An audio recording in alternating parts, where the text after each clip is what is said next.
'Twas the night before game day, so Packers fans gather round because this is Pulse of the Pack, and it's about to go down.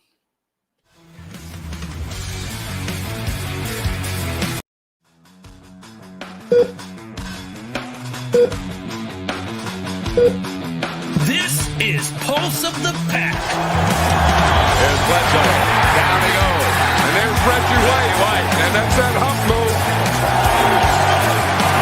Reggie's coming again. And Reggie White.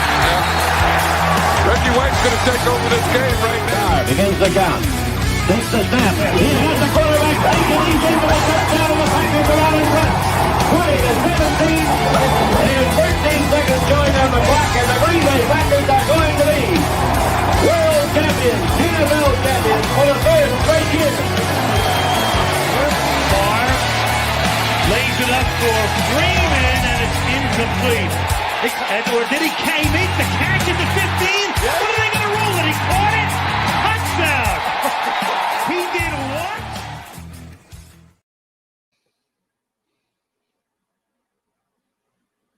It's the night before game day, guys. We made it.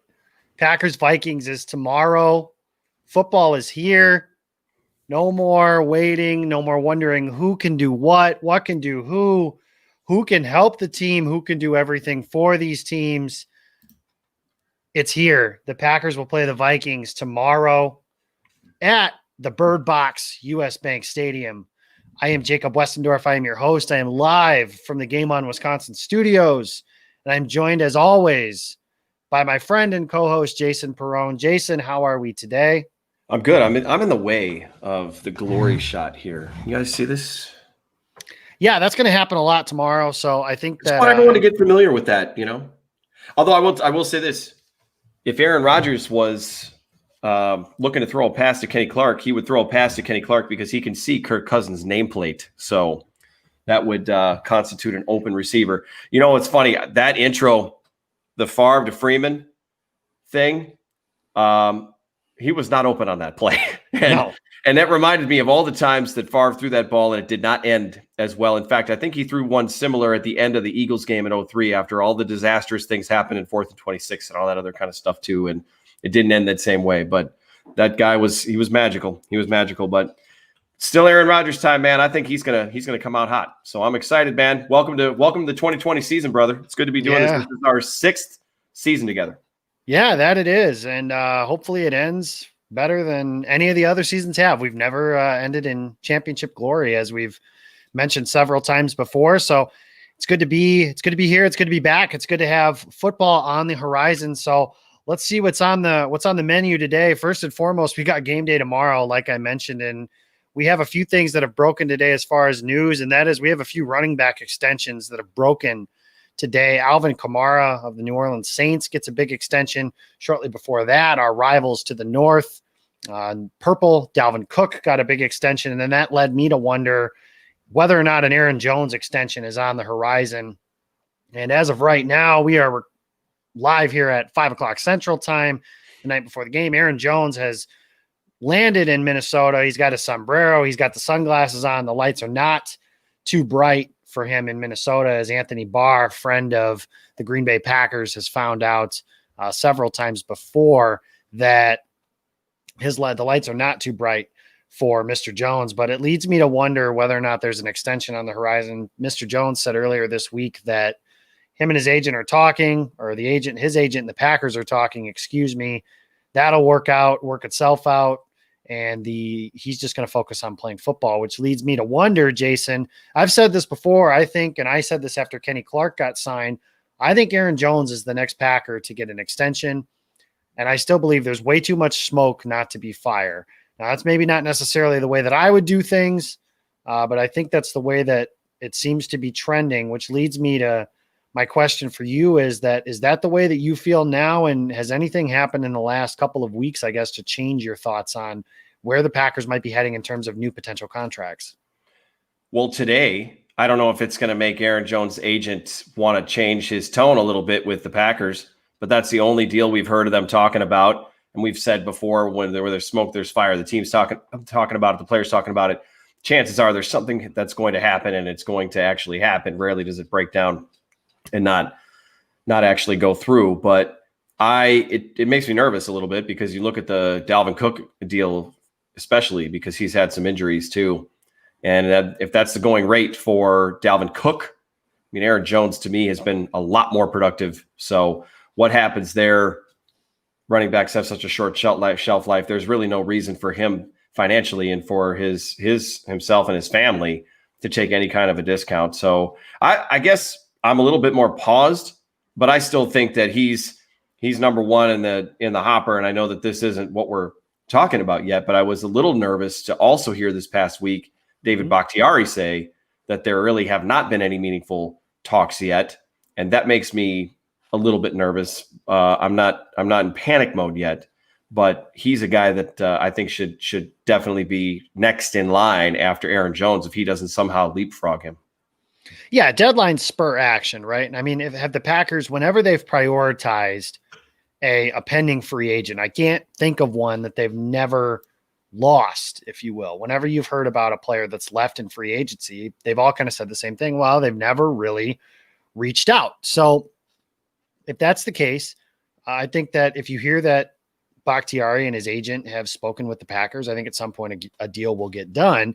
It just kind of depends between now and then what happens. Now, I've said this before. My priorities as far as the free agents would have been Kenny Clark 1, David Bakhtiari 1A, and everything else after that is gravy. It appears the Packers' priorities seem to be a little bit different based on, and there could be a variety of reasons for that. Jones's contract will not be as expensive because he plays a less valuable position than left tackle. So it's a little less complicated.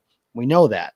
So that could be a reason why Bakhtiari's deal could be on a lower list of the priorities, if you will, for that very reason. Now, I understand that a lot of people and Twitter is a wonderful tool. It's a great place, and everybody thinks they're a general manager, and everybody on there is saying never, ever, ever pay a running back. Well, I understand that thought process, and I understand the thought process of, you can find a running back anywhere. And I've said that before, and Aaron Jones is kind of an example of that. My other thought process is Aaron Jones is really, really good. So if you can find a deal that makes sense, of course you do that. He's a really good player. Find a good player and keep him.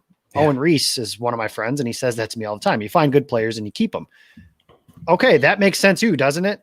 Can someone let the Arizona Diamondbacks know that, by the way, as the Phoenix representative of this show? Okay, back to football. Sorry. Right. I'll get right on that. So let me make a couple calls to their the Yankees fan who's hey, they've started winning again, so I'm happy again, I guess. But anyways, the one question I guess I have that I would like to hear maybe an answer to, and maybe there is one, maybe there's not, is if the statement is that running backs do not matter, then the other question I have on the flip side is why are there so many complaints then when Aaron Jones is off the field and Jamal Williams is on it? Because you can't really say both of those things. Because if running backs don't matter, then it doesn't matter who's back there. The Packers can use any of those guys. Now, I also understand that, yes, theoretically, the Packers can probably find a really good player in the later rounds, pair him with A.J. Dillon, and probably be just fine as far as their offense goes. But if they can find a deal that makes sense for both sides, the salary cap rises, the Packers have plans. Whether or not that makes sense with A.J. Dillon being a second-round pick and all of those things, ultimately, Aaron Jones is a good player. I would rather have a good player on my team than not have a good player on my team. And it's not my job to be a salary cap and a financial guy. And I've said this before on the show. I'll say it a million times. With all due respect to guys like Ken Ingalls, he does a fantastic job. Places like Spot Track and all these other places, overthecap.com, I think they do a wonderful job with a lot of different things. The NFL has guys that study the salary cap 24/7, 365. That is their number one job. Those guys understand that thing better than we ever could. And I think that if they think that they can make that work, then they think they can make it work. Now, I will say this. If they extend Aaron Jones and allow David Bakhtiari to walk, if that's the plan, it's not a plan I can get behind.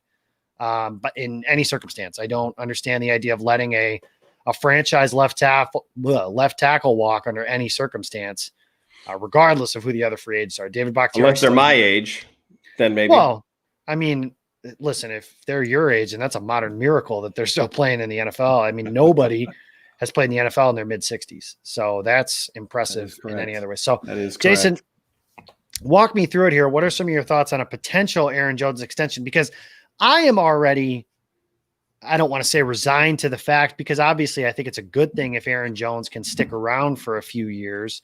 But I'm pretty well resigned, for lack of better phrasing, to the fact that Aaron Jones is going to be a Packer for longer than just this season. I'm kind of one of those don't pay running backs too much. I'll add too much in there, guys.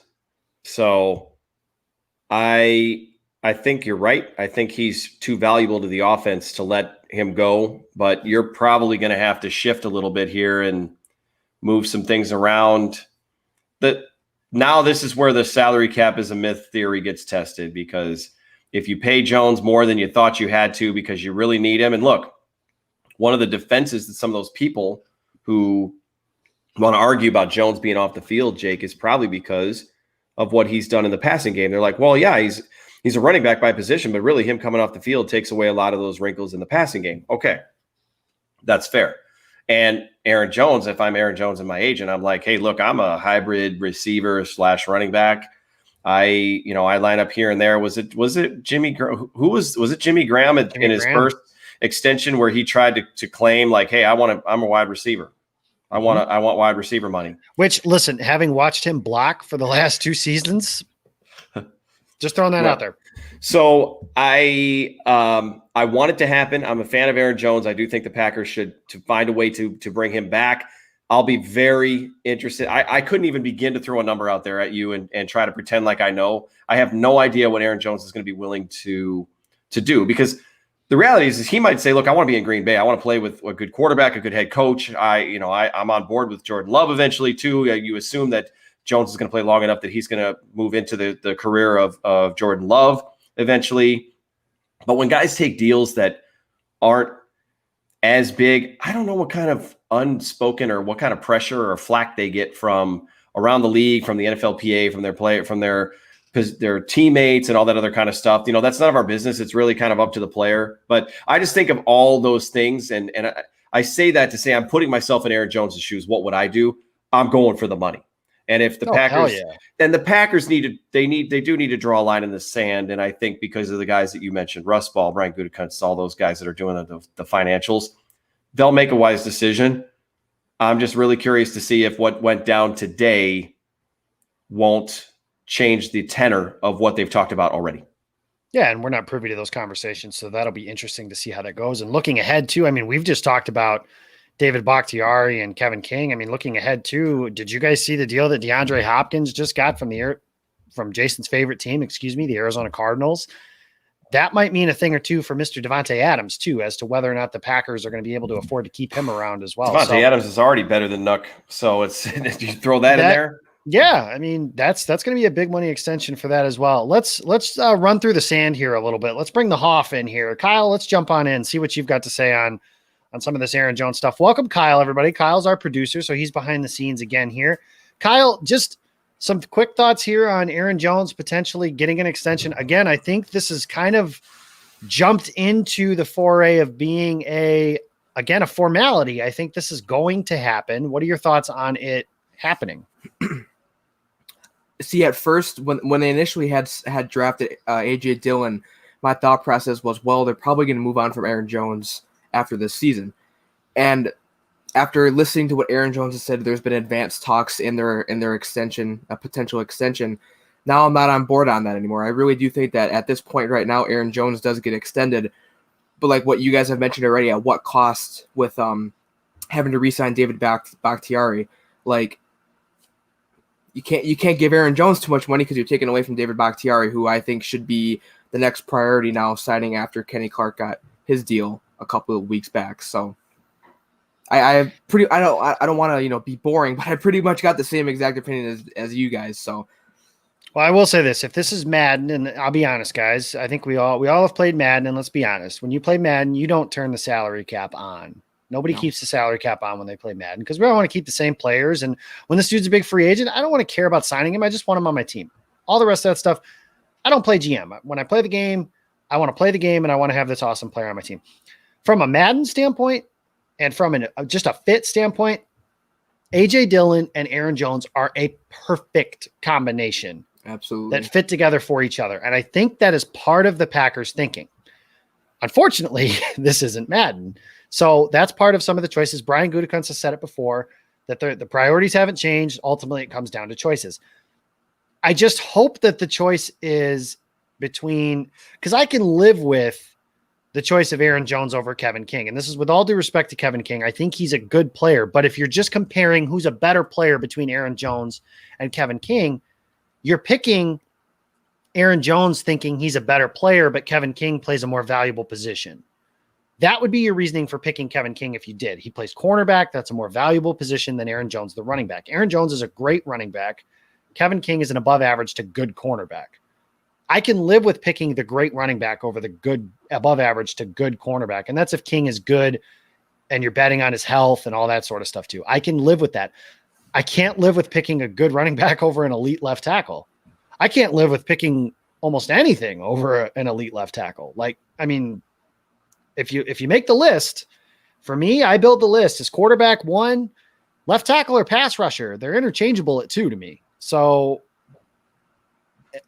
I got nothing. And that's before you consider who's already on the right side of the offensive line and what the right side of the Packers offensive line looks like.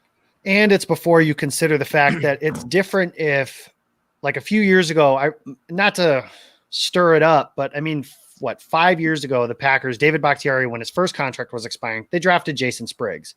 And that gave them some leverage in a contract negotiation of basically saying, hey, we drafted this kid. We like him. He could be the left tackle of the future. Now, Jason Spriggs didn't pan out. The Packers don't have anybody like that. Their backup left tackle, I don't even know who it is. Yash Nijman, with all due respect to him, I mean, yeah. Or Elton Jenkins in an absolute, crunch. John Runyon played left tackle at Michigan, but listen, Michigan fan, John Runyon cannot play left tackle in the NFL. And I know the Packers have had some good luck, and I think that the thought process can kind of be, well, the Packers have had good luck in the mid rounds. Like that's what made Ted Thompson awesome, was the fact that he was as good as he was at finding. For every guy like Josh Sitton and TJ Lang, there's a million dudes like Cole Madison and Caleb Schlotteroff and just dudes that can't play flat out. So no, you can't just draft a franchise left tackle in the 4th round. So hopefully the Packers are able to do that. I'll bring this up real quick. Duke, think Aaron Jones' optimism is good, but could a deal like this open the window for a Rodgers exit? Well, first and foremost, I'll leave that up. I apologize. First and foremost, the selection of Jordan Love opened that up, to say the very least. But I think that, a deal like that could open. I think Gutekunst did an exclusive interview with Pete Doherty of the Press Gazette, and they said something about, are you spending too much money at one position? And Gutekunst's answer was basically like, that's not an issue. Now, you can read into those words and basically think like, is that not an issue because you're not going to have the expensive quarterback around for that long? Is that not an issue because you've already got a plan for that? I don't know. I mean, the other thing I do know is Russ Ball's a wizard. So for all the things that Russ Ball magic, man, there's a lot of different things that can go around. So we're going to say goodbye to Kyle then for a little bit. He's going to jump back behind the scenes. His face is made for radio anyways. So that's where we're at for all this anyways. So the 2 of us are sitting up here. Well, I mean, listen, I didn't say all of us, we had faces made for radio. Justin Backwards asked, extend Jones, franchise tag Bakhtiari. The one thing I did notice, Ken Ingalls did say that for the Packers to do that, they'd have to clear. Now this is based on an estimation of next year's salary cap. In order to do that, they'd have to clear about $28 million in salary cap space. That's a lot.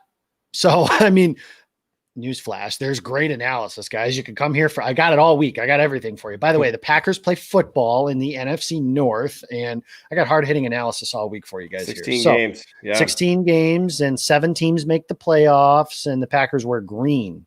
And, anyways, $28 million is a lot of money. That could mean a lot of different things. I could go through some of that stuff. So I don't know. I did mention, and I said this without looking at the numbers, I did mention that I wondered if signing Kenny Clark when they did a few weeks at the start of training camp, whether or not that would open up the possibility of using the franchise tag, which they haven't used. If I remember off the top of my head, I think the last time they used it was on Ryan Pickett, and that was like 10 plus years ago. It's been a while. They don't use it often, and for good reason. It's kind of fiscally irresponsible to use it unless you absolutely need to. So that'll be interesting. That's my thought on the Aaron Jones extension. Jason, we've talked off field enough. There's a football game tomorrow. Yep. And the Packers are going to play the Vikings in the Bird Box at US Bank Stadium. And it's the return to the scene of the crime. They clinched the NFC North at this stadium last year with a 23-10 win over the Minnesota Vikings. Kirk Cousins was running for his life. Jason's got a scene from that game last year. Kenny Clark's Zadarius Smith just wreaked havoc in the Vikings backfield last year.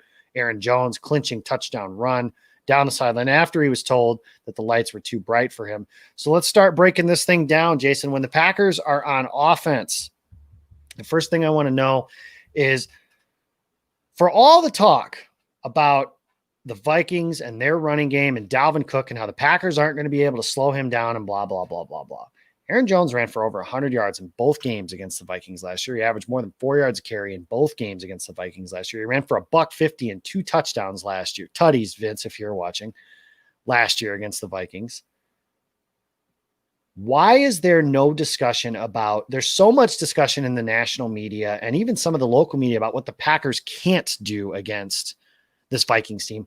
Why is there little to no discussion about what they can do against this Vikings team and how, and we'll get to the passing game in a minute, but let's start at the running game and just how I think Green Bay has up front, no Danielle Hunter, injured reserve, out for at least 3 weeks. Michael Pierce is the replacement for Linval Joseph. He's out for the season. He opted out due to COVID-19 concerns. Yannick Ngakoue is their prized acquisition from a trade, not exactly a run defender. The Packers have an advantage up front, I think, in the running game. Why is there no discussion on that specifically? Vegas wants more money coming in on the Viking side of things. I don't know. I mean, but that's where we should be used to that. Troll the Packers. Don't give them the love. They get it sometimes, but everyone loves to kind of dish on Aaron Rodgers, and there's more traction to be gained by some of that stuff. And for whatever reason, everybody just seems to kind of forgotten about Aaron Jones, even though Aaron Jones did make the NFL's top 100 players list. In fact, he honored his number and came in at number 33. And he is going to be absolutely a phenomenal part of the game plan. That game that he had last season came against a Vikings defense that had all of the players that they did last season. There's a lot of youth on the defensive side of the ball for the Vikings. Now, you mentioned all the guys that departed, sneaky departures to Mackenzie Alexander, Trey Wayne. Some of those role players aren't there anymore. Xavier Rhodes, he might have been good against everyone else. He was never good against Devontae Adams. But that defense is young. It's inexperienced. The only thing that's going to stop the Packers offense from doing a lot of things that they want to is themselves. And it's week 1 and it's going to be a little sloppy. There was no practice games and they're going to have to use this to find some of their footing. But I think this is where the Packers also benefit because most of their offense coming back are guys that played last season and have been with the team for a while. So you put all those things together and the fact that it's going to be an empty stadium, there'll be noise, but there's not going to be fans in it.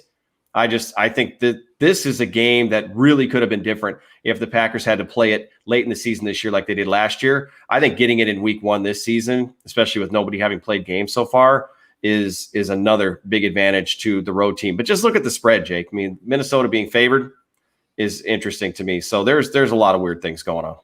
Yeah, I wondered how Vegas might handicap home field advantage, especially there are some teams. And for those of you that are wondering, at MBO500, Team Degenerate, and you guys can check out at GameOnWI.com. He's got his picks for the week and picks against the spread. If you guys want to get rich, check out your gambling lines and he'll be able to help you with some of that stuff. But I did wonder how they would handicap home field advantage because typically the standard is 3 points for home field advantage. The Packers are 2.5 point dogs going into Sunday's game against the Vikings. But yeah, I mean, you're right. And it's a perfect transition to the passing game to stick with the running game one more time, just to move forward. You mentioned some of the advantages Green Bay has. And I don't think that it doesn't get talked about because when you play, so much gets talked about with what the Packers didn't do in the offseason to help their quarterback. And it's kind of like the blessing and the curse. And Bucks fans, not to pour salt in the wound, but you're kind of learning and understanding that now of having a great player like that on your team is it's great. You want that great player on your team, obviously. Someone like Giannis Antetokounmpo is it puts so much pressure on everybody else on your team, and those other 4 guys take the blame for everything. And they get no respect for anything when they are good players. They get blamed and treated like garbage when anything goes well. And the player like that gets all the credit when they win. It's very similar with Aaron Rodgers. Aaron Rodgers is going to get all the credit when the Packers win. It's why all of his receivers, it's why Devontae Adams doesn't get respect on the national level that I feel like he should, is because, he plays with Aaron Rodgers. Completely ignores the fact that Devontae Adams shredded when he was with Brett Hundley. Nothing against Brett Hundley, but come on, man. Like, that's Brett Hundley. It's not Aaron Rodgers. So that's just kind of how this works. And it's no different with Aaron Jones. Aaron Jones is a great running back. And I don't understand. It doesn't quite work that way with some of the other guys around the league. Like, I feel like Alvin Kamara gets national respect. I feel like Michael Thomas gets national respect. He plays with Drew Brees. Like, why the difference? I don't fully understand. So that's kind of my thought on Aaron Jones. I think that, well, not only that, but in general, when you play with a pass happy, and the Packers kind of have been, their running game under Aaron Rodgers has never really been their strong point. So that's something that hasn't necessarily helped in terms of getting some of the national respect with Aaron Jones. So maybe this is the year that something like that happens as he starts to take maybe more of the lead. But I really do. I think that that's somebody, the Packers, I really do. I think there's potential. Anthony Barr and Eric Kendricks do have the potential to wreck something like this, but I don't see it up front for the Vikings. And I know the more this show goes on, and you guys are kind of going to see where I think as this goes on, but I'm going to sound more and more like a homer, but I promise you that's not the case as this goes. Let's go to the passing game. The one thing, obviously, this starts with, again, just to stick up front, Yannick Ngakoue. He's going to line up over whoever the Packers line up at right tackle, but Danielle Hunter is not going to be there. And one difference, Jason, from Matt LaFleur from Mike McCarthy is that Mike McCarthy would not double opposing rushers. And it didn't matter if he was having the night of his life. And Tyler Bivens is asking, what do I think the score will be tomorrow at the Vikings? Well, Tyler, stick around for the end of the show. I promise I will tell you. And I think you'll like the answer. Well, from one of us at least. Anyways, Mike McCarthy would not, a rusher could have the night of his life, the day of his life. Mike McCarthy was not doubling. He wasn't chipping. He just wasn't doing that. Matt LaFleur will. He'll chip. He'll bring some extra guys in. He'll do some different things to keep those things going. And I think that that's something with whether it's Rick Wagner or Elton Jenkins. I really think those are your only 2 options that you'll see at right tackle. I know it's been speculated Zach Jacobson, who smells very, very bad, like expired mayo. You can follow him at Zachariah J. Has some equally bad food takes, by the way, too. No, those are usually pretty decent. Okay. Is he the boneless wings guy though? Well, boneless wings aren't even a thing anymore. Remember that guy in court basically made boneless wings no longer a term. So they're nuggets. That's true. Yeah. Boneless wings are glorified chicken nuggets, but he does think he has the correct take on burgers, and that In-N-Out burger is trash and that Five Guys is cream of the crop. So he is correct on that. Right. And pineapple does not belong on pizza. So correct. Okay. So I think actually did he come up with a smart Packers take that you're about to share with us though? We're really trashing on Zach today, man. I hope he's watching. Love you, Zach. He has speculated that Lane Taylor could potentially kick out to right tackle because he has played tackle in a pinch for the Packers before. Okay. So I think that the options are Rick Wagner or Elton Jenkins. I hope if that's the case that they go with Rick Wagner and then sign Jared Valdir next week when his contract wouldn't have to be guaranteed. That's my hope. But the reality is if the Packers, again, I think the only way the Vikings can slow down this Packers offense is if someone like Ngakoue or something with Zimmer's exotic blitz packages just wrecks the game. And you can't let him wreck the game because that is their only pass rusher that they have that is proven. Danielle Hunter is not there. And he is one of the most, I tell you what, Zadarius Smith was snubbed last year. Danielle Hunter was like getting snubbed before Zadarius Smith was even known by us Packers fans. He's one of the best pass rushers in all of football. He's a very, very good player. And he's somebody that was always like down the list. We always talked about Everson Griffin and Anthony Barr and Eric Kendricks and Xavier Rhodes and Harrison Smith and all these guys. And Danielle Hunter has been one of their best players for quite a few years. and he's not there. That's a huge loss for them. I can't even begin to describe it. But what are your thoughts on how the Packers are going to be able to try and take him away as he tries to make an impact? Because this is the second time in 3 years that an NFC North team has made a big acquisition for a pass rusher, and the Packers get him in their first game. And the first time it happened, Khalil Mack had 1 sack and a pick 6. Hopefully there isn't as big of an impact from Ngakoue this time around. Well, consider this. How long do you think it's going to take these receivers to get open against this young secondary now? Because that's going to be probably a bigger factor than the actual one-on-one or blocking scheme that they're going to have up front. Devontae Adams separating, Marquez Valdez-Scantling, EQ, whoever's out there, Sternberger. If they're open, quick passes, dink and dunk, I would love to see the Packers dominate the time of possession and just do it with the short pass. And that's the easiest way is 1, 2, 3 throw. That's one thing that Aaron Rodgers, I felt like, could have done a little bit more of last season that I hope he settles into doing this season. Quick throws. Don't give him the opportunity. I mean, how long does it take a really good pass rusher to get to the quarterback? It's at least 2 seconds. 3 seconds or less, man. You got to win, and you got to win. Zadarius Smith was awesome at that stuff. Ben Fennell says it all the time. You got to win, and you got to win now. 3-step drops until you get to the third or fourth quarter when they're gassed or they're tired, and then you can go play action and take a few more chances. But I think that's your biggest win or biggest key right there. I don't think the Vikings defense can keep up with all of Green Bay's pass catchers out of the backfield, all of the different things they're going to do. Are we going to see some Josiah, DeGuara? I'm excited to see some of these new guys in Packers uniforms. Normally we get a preview of what they look like during the preseason. We didn't get that this year. So that's what I think it will be. I'm not as worried about, I mean, sure, you could even throw Mercedes Lewis out there to help chip and do some of those things, go with some more 2 tight end sets. The Packers just have a ton of opportunities there. And like you said, too, Ngakoue is not a big run defender either. So it's very one-dimensional. I think when a player is one-dimensional like that, it's going to be a lot easier for the Packers to figure out what they want to do with them. That it could be. So that's kind of the big one right there as far as just trying to find that balance and keeping him from, like you said, wrecking the game. And the Packers have pass rushers that can wreck games. So we know exactly what that looks like on that side of things. But in the passing game, there's opportunities. The Vikings have a safety tandem that is as good as it gets. Anthony Harris and Harrison Smith. Harrison Smith's a Hall of Fame level talent. Anthony Harris is one of the best players at his position that really nobody talks about, and it's because he plays with Harrison Smith, and it takes a while, especially at that position, to kind of get your name known, especially if you don't have that kind of those sexy numbers. And he didn't have a ton of interceptions, I guess. It's not like he, led the league in picks or anything like that a year ago. So he's a very good player at that position as well.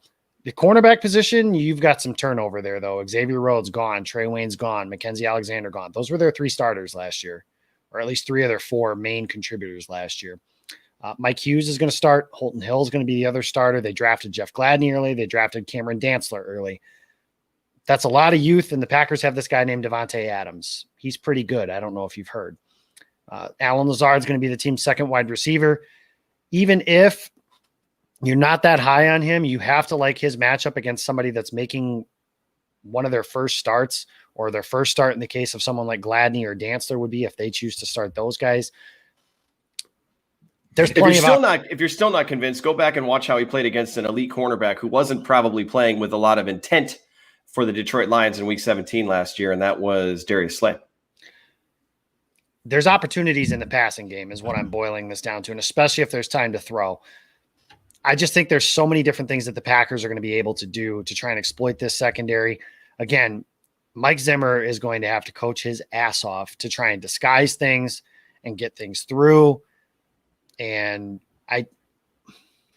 the Packers, again, and we'll get to this when we get to the defensive side of things, but on offense, they have the advantage at quarterback. Aaron Rodgers. I think they can protect the quarterback.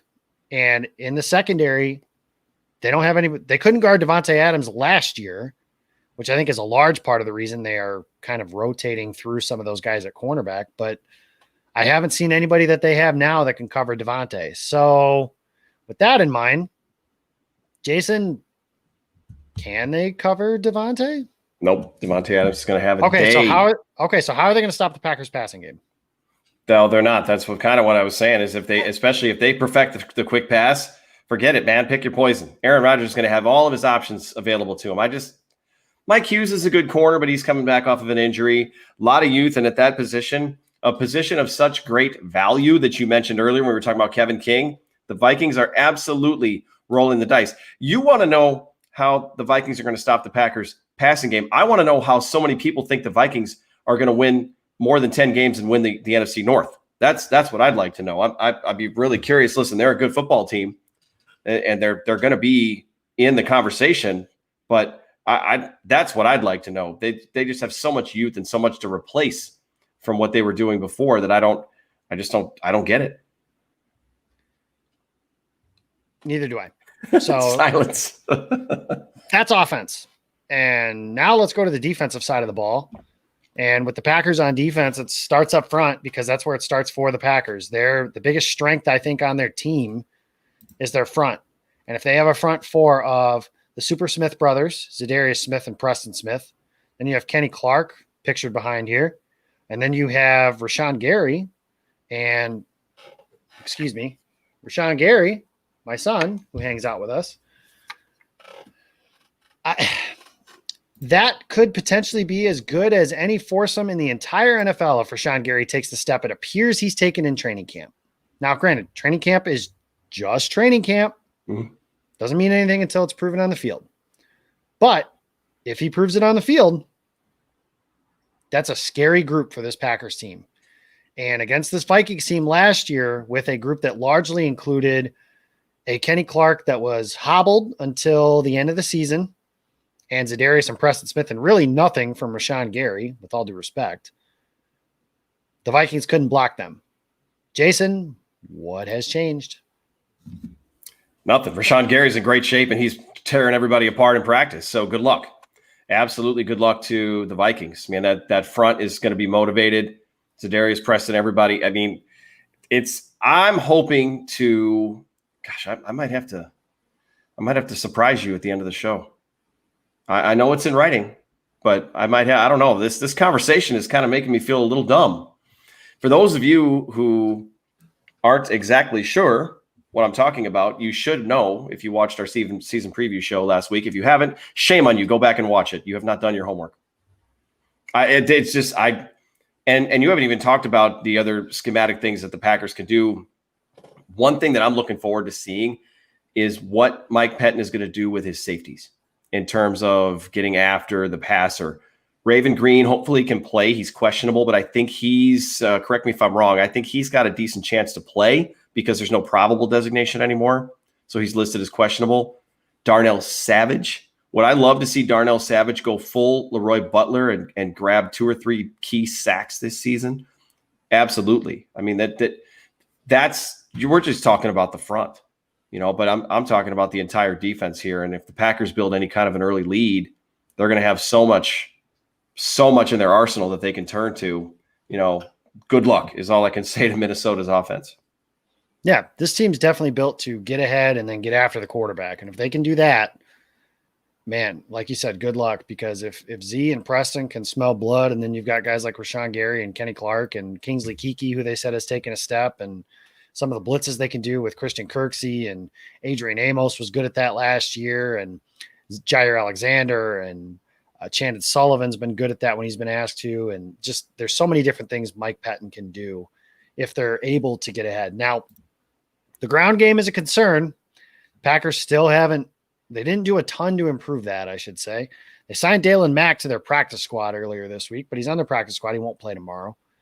They have Christian Kirksey brought in, and that's really it as far as what they've done to, quote unquote, fix that. They said they've changed some things schematically to try and improve their run defense.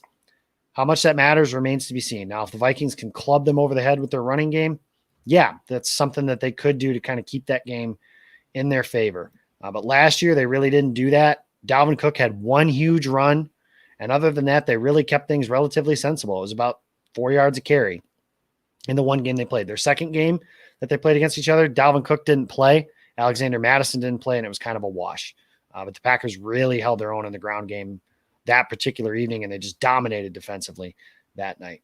In the secondary, Jair Alexander and Kevin King are entering their season together. Chandon Sullivan is going to be the starting nickel cornerback.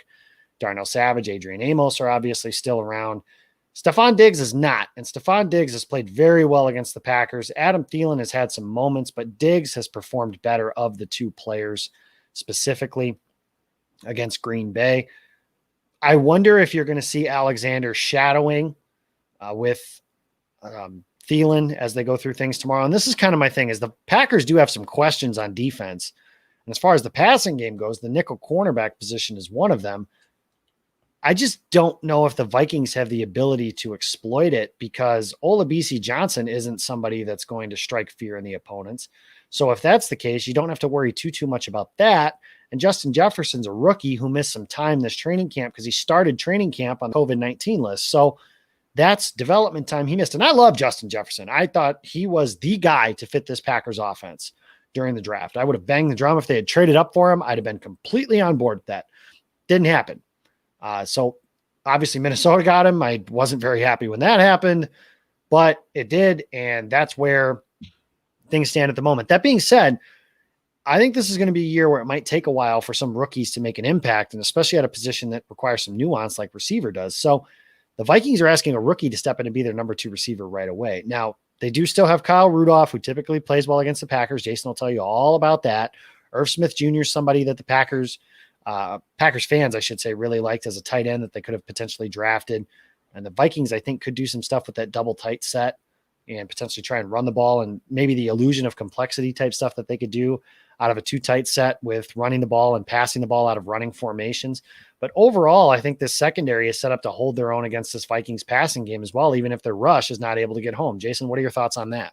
Well, I'll just say this. My whole take, a lot of my previous like branding takes have changed because Matt LaFleur has come in, and some of that I think was just issues I had with Mike McCarthy. So like his teams just couldn't seem to figure out how to defend the obvious. And that was always frustrating to me. I think back to 2018, the disastrous 2018 season. Look at the Washington game. Vernon Davis and Adrian Peterson should not have been going off against the Packers, but this is a different vibe. This is a different team. And I don't think Kyle Rudolph is going to do what he might have done in the past, or Jason Witten, or all those types of guys. I think that the secondary has adopted the swagger of the defense up front, and I think they're going to be good until I see differently. I think they're okay with Chandon Sullivan at nickel, and the corners are going to be just fine as long as everybody stays healthy. Now, will Minnesota have an opportunity to make a play or two? Kevin King's been known to give up some plays here and there. I think Minnesota is going to try to take a shot early to get up sooner than later and at least create a back and forth contest for Green Bay. The last thing they want is to be down 2 quick scores, because the Packers can make that happen very quickly. So I think Minnesota is going to try to take some chances early. They'll probably try to pick on Sullivan or Kevin King and maybe just try to surprise and sneak one in there. You mentioned some of these rookie receivers and how nobody's really going to be too terrified about them. I have to wonder if podcasts and all this stuff was as popular back then as it is now, what we would have been saying about a young rookie receiver named Randy Moss and whether or not he was going to give the Packers any trouble in week 1. Not that Johnson is Randy Moss, but never take him lightly. And I think this game's going to be closer than a lot of people think, but the Packers just stack up so well in every area. And even where they don't, they've got other areas to mitigate it. I mean, on the flip side, I said if short passes on offense, on defense, if Kirk Cousins only has that, 2.5 seconds to make a decision, not the greatest quarterback under pressure necessarily. I think the Packers could cause some turnovers. So when I'm doing my game recap tomorrow, the first one I'll be doing for Game On Wisconsin, hopefully there's a lot of members of the secondary on it when everything is all said and done. That there could be, and I hope there is. So that's kind of my thought too, is I think that, to use Kirk's own phrasing, I guess, about himself, if he dies, he dies. So it's kind of my thinking. So let's go real quick, just kind of some rapid fire here as we're running a little long on time, I suppose. But hey, it's game day tomorrow and we're excited. What's Green Bay's biggest advantage going into tomorrow, Jason? Aaron Charles Rodgers. Okay. Still is, say what you will about the decline, all that other stuff. Aaron Rodgers, a quarterback, is going to be a huge difference, especially on the road. The quarterback situation, it hasn't changed. If you want to look at a matchup and who's going to win, look at the quarterback situation. You could make arguments for the exception. For example, Thursday night, that was a great quarterback matchup. That's one of the best. Hopefully, that's what the best quarterback matchup we're going to see for the next 5 or 6 years in the NFL. Deshaun Watson against Patrick Mahomes. Right? You could Free toss Deshaun. up. You could toss up who you. Unfortunately, that's not going to happen. When he signed his deal, my dream of Deshaun Watson coming to Green Bay kind of died a little bit there. But you never know. The NFL is a funny business. But it's Aaron Rodgers, and until I see differently, I'm gonna roll with that. Despite all, I mean, you could name anything, but to me, I got to take that shot at Kirk anytime I can. He is not Aaron Rodgers. Yeah, the biggest advantage the Packers have, I said it earlier, they couldn't block our guys last year. They can't now, and I have no reason to believe that they can. I think the Packers pass rush has gotten better, and if the Packers pass rush has gotten better from what it was a year ago, that's scary for the rest of the league, because really the league couldn't block the Packers pass rush a year ago. So if the league couldn't block us a year ago and they can't block them now, with an ad of the Packers coaches were saying they think Kenny Clark has gotten better as a pass rusher. That's scary for the rest of the league. Then you add in Rashawn Gary, an athlete with limitless potential, a ceiling that does not exist. That's a huge deal. Again, Kingsley Keke, Christian Kirksey's a faster player if he could stay healthy. Again, this pass rush is a huge advantage over a Vikings offensive line that I don't think is very good, and they didn't do a whole lot to address it. So that's what I think their biggest advantage is. Obviously, they're a professional football team. They're paid to play professional football. They have their things as well. What has you worried going into this matchup? I think the rust factor, and maybe not coming out as fast as they want to. And if the Packers get down early, they don't play as well from behind. That's only my biggest concern. I don't think there's any areas like, for example, the right side of the line. We've beaten it to death. I don't think that's going to be an issue because I think they'll find ways to mitigate it. So I'm not going to say that. And I just don't think that there's any major areas of concern on this team yet. So for me, I think it's just going to be not having played football in a meaningful game up until this point and with some of those guys together. Yeah, the right side of the offensive line worries me just because it's two new starters. Billy Turner's not going to play tomorrow, and it's either Rick Wagner or Elton Jenkins or Lane Taylor, however they do it. It's not Brian Bulaga.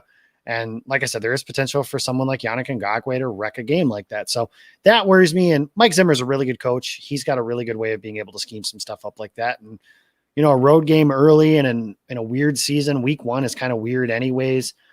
That has me a little bit worried. I think that the Packers can do enough to slow down Dalvin Cook. And realistically, as long as you don't get railroaded in the running game like you did again, like if you can limit it to just not San Francisco, then it just isn't going to matter that much. Although, hey, our hopeful future friend of the show, James Jones, made an interesting pick of the Packers against the Niners even on a short week this season. Did he? Okay, that's interesting. I haven't caught that yet, but okay. Oh, yeah. I'm guessing he picked Green Bay to win that one. He did. Good for him. So he absolutely did. Hopefully he's right if that's the case. But as long as you don't do that, then it doesn't matter if the Vikings run the ball all that well. It's just, I can't say that that's something that's going to keep me awake unless, again, if Dalvin Cook runs for 225 yards and they don't have to throw the ball, then yeah, that's going to be a problem. But if Green Bay can at least force some issues to where the Vikings have to throw the ball, I think the Packers can cause enough problems that way. So that's not going to worry. It's pick time. Jason, Packers Vikings, it's noon. It's US Bank Stadium. It's the season opener division rivalry game again for at least the third year in a row of the Packers. I can't think as far back to 2017, they opened against Seattle. So third year in a row, they've opened against a division rival.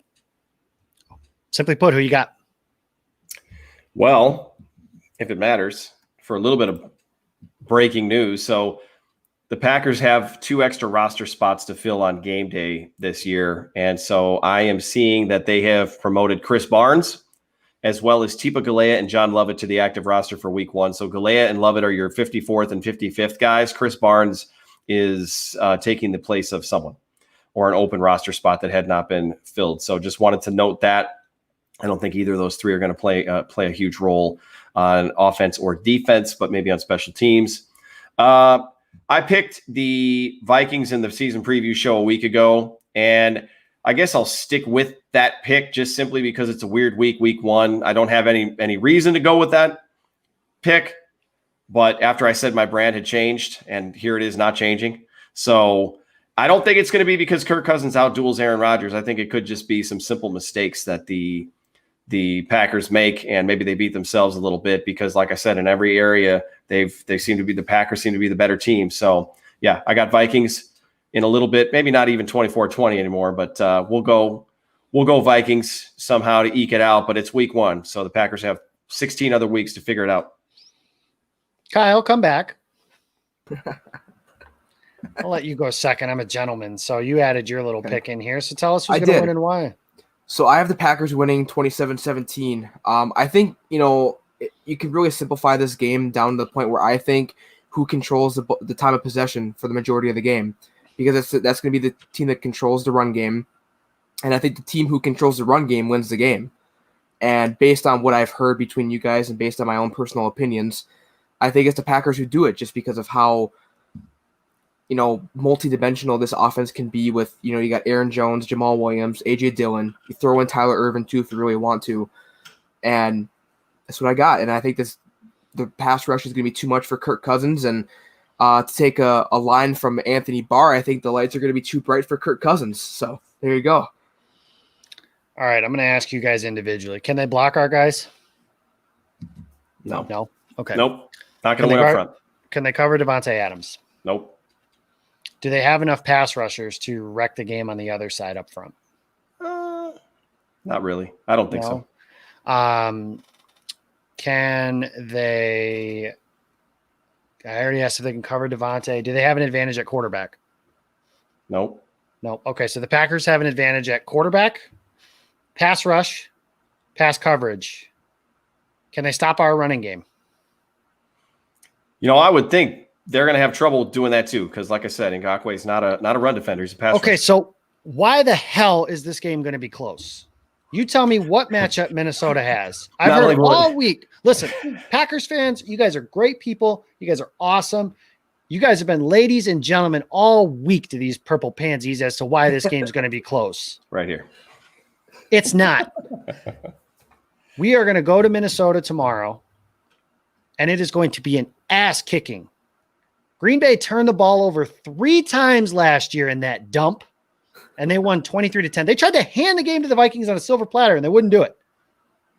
Green Bay 31, Vikings 10. As Jacob gives his prediction, everybody, Mrs. Westendorf pops into the chat with her own prediction after Jake says it's going to be a blowout. Mrs. Westendorf says Packers, but by 1. No.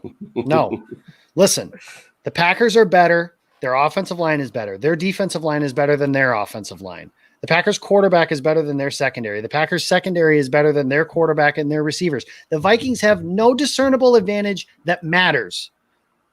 There is zero reason Green Bay should lose this game. There is zero reason this game should, and the home field advantage doesn't even really matter. Yeah, we don't know how much it's going to play a factor this season. Well, my mom's changed her mind now. She now says 35-12.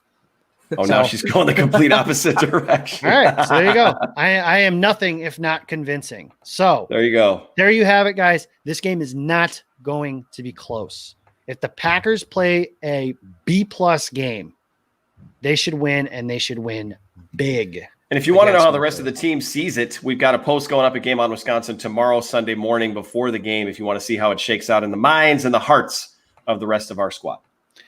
And speaking of tomorrow, we've got a big day planned for you for game day starting at 10 a.m. If you are a fantasy football fan, we have Game On Fantasy. That is Tyler Grezagoric and Gage Bridgeford. They will be answering your fantasy football questions. Got somebody like Cortland Sutton in your lineup? Anything like, is the horn an advantage? No, it's stupid. Aaron. www.gallerfart.com. Aaron, to you. Thank you. Stupid. I hate that stupid horn. 10 a.m. Game On Fantasy. Tyler Grezagoric, Gage Bridgeford. You got somebody in your guys' lineup that got hurt on Friday or something like that? Need to know who you should start? Ask those guys. They'll be able to answer for you, and they'll break everything down. 45 minutes of fantasy goodness. That will lead right into the pre-snap, a pregame show. Alex Strofe, Jimmy Christensen, and myself breaking down Packers versus Vikings. That will be 11 right until about 15 minutes before kickoff. And then from noon to 3, of course, we have the Packers and the Vikings. 20 minutes after that game ends, we will have the post route hosted by Alex Strofe with producer Kyle Hoffenbecker. So he will be there. You guys want to call in and give your guys' thoughts on how the show went. The call is that number right there, 877-878-7683. Call in, give your guys' thoughts, emotions, let it all out, guys. And then at 7:30 tomorrow night, we have the Game On Wisconsin roundtable discussion. Myself, Jason Perrone, Jimmy Christensen, and we have two special guests from Packer Report, Jacob Morley and Dusty Evely will be joining us, breaking down exactly what happened tomorrow after the Packers kicked the Vikings' ass at US Bank Stadium, which is exactly what's going to happen. And we will bring that for you again, starting at 10 a.m. Why be anywhere else other than Game On Wisconsin? We will have those things for you. So check out our Twitter channel, or excuse me, our Twitter handle at GameOnWI. That will have every single link for you. Thank you guys for listening. Thank you guys for joining. We look forward to seeing you guys. It's game day tomorrow. Rise up. Let's roll. It's Green Bay Packers time. Packers, Vikings. Thank you guys for listening. Thank you guys for watching. Go, Pack, go. Go.